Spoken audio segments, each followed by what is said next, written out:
Today we will be discussing the social cube model of conflict analysis and how it pertains to the ongoing conflict in Baltimore, Maryland. This presentation is a collaboration brought to you by James Cameron, Emma Hewitt, Kimberly Landaverde, and Halley Phillips.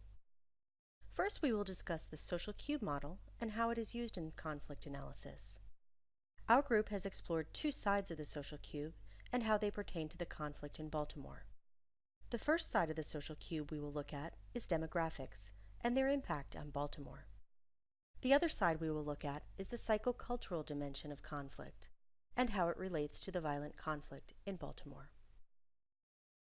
The social cube model was developed by scholars and practitioners Sean Byrne and Amos Nadon.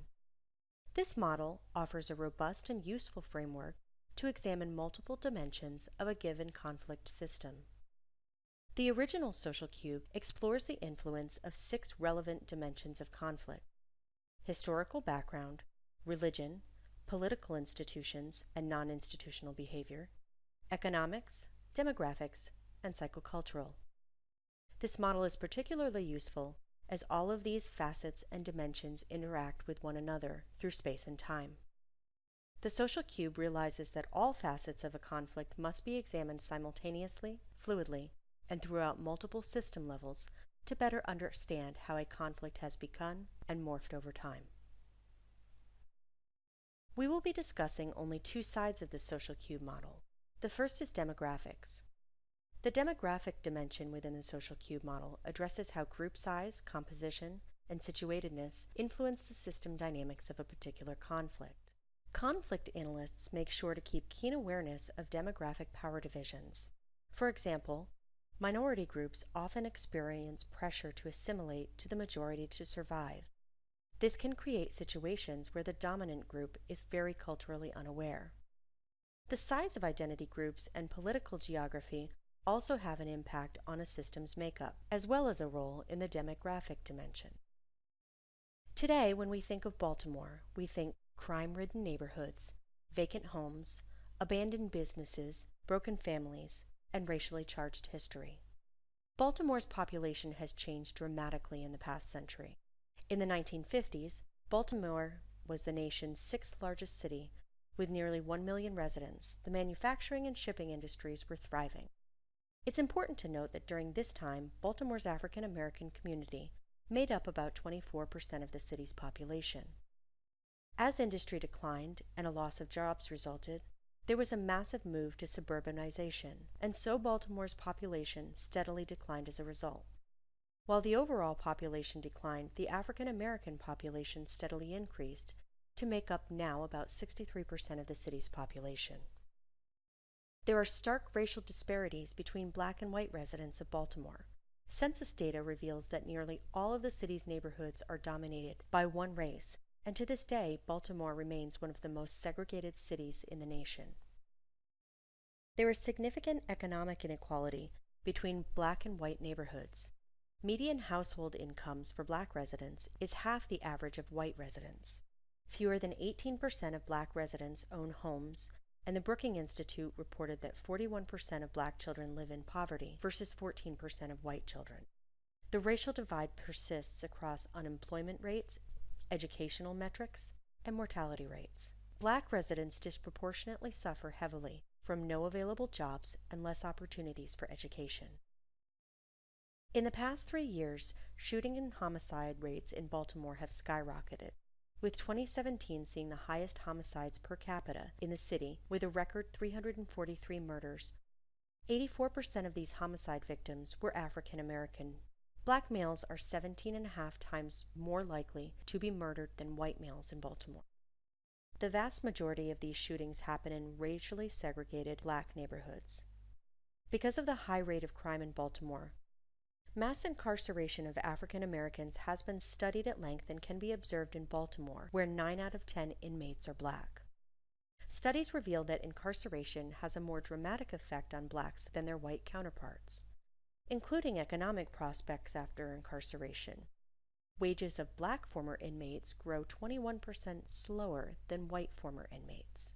According to researchers, the typical victims and perpetrators of violence in the city are young, black, unemployed, or earning near poverty wages. They are males with a history of drug use, trade, or both. They are often on probation or parole with a tendency to deal with conflict using violence. These demographics are important to know and understand as they tie very closely into the violent situation currently racking the city. The next dimension we are going to look at is the psychocultural dimension. To understand psychocultural forces and how they influence conflict system dynamics, analysts look at the interaction between key actors' cultures and their underlying psychological characteristics. Culture is immensely intertwined in psychological dynamics, and this can often shape emotional interactions between actors in a particular conflict, as well as affect motives, and it has a great impact on a conflict's trajectory. When looking at the psychocultural dimensions, analysts will study various components, including but not limited to identity formation, self-esteem and self-efficacy, frustrations and fears, perceptions and misperceptions, symbols, and group identity. Identity groups and formations are important in this dimension, as a need for belonging is often achieved through group affiliation.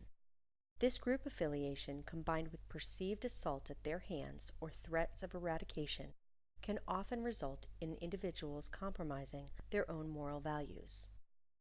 This results in things like groupthink and viewing groups different from your own as the other. Victimization and trauma also play an important role in analyzing conflict through the psychocultural dimension. There is a dichotomy at play in conflict situations where in-group actors devalue out-group members and can dehumanize them in this process. This creates volatile fault lines for conflict escalation from both groups. Analysts examine frustrations and fears felt by those in the conflict, as well as hopelessness and a sense of injustice felt by disempowered actors that may cause them to resort to violence in their quest for change. At the heart of the conflict in Baltimore are the perpetrators of lethal violence. They are not a homogeneous group, but many are affiliated with gangs and/or the drug trade. Much of Baltimore is home to racially segregated neighborhoods with deep social and political grievances, with little opportunity for jobs and education. Gangs become an alluring prospect for disenfranchised youth looking for money and social belonging. Gangs and their role in the Baltimore conflict fall very much in line with the psychocultural dimension. They are collectives who have adopted a group identity.